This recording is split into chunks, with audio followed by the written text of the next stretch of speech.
Greetings and welcome back to the lesson. We are going to answer question 4, December 2022. The subject is meetings, compliance and administration. Question 4a reads, explain 2 circumstances that may lead to members present at a general meeting to elect one of themselves to preside at the meeting. Question 4a.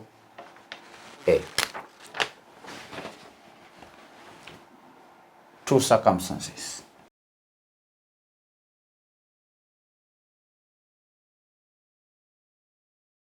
Two circumstances that may lead to members present at a general meeting to elect one of themselves to preside over the meeting.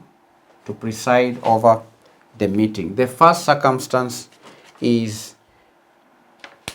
absence of the chairperson. In the absence of, where the chairperson is not present, then obviously the members can elect one of themselves to preside over the meeting. If the chairperson of the meeting is absent or unable to preside over the meeting, he may be present or she may be present, but maybe not feeling well. So in such a case, the members may elect one of themselves to act as a temporary chairperson.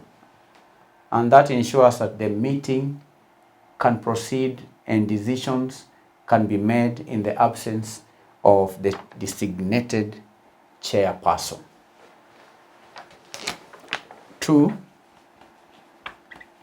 conflict of interest.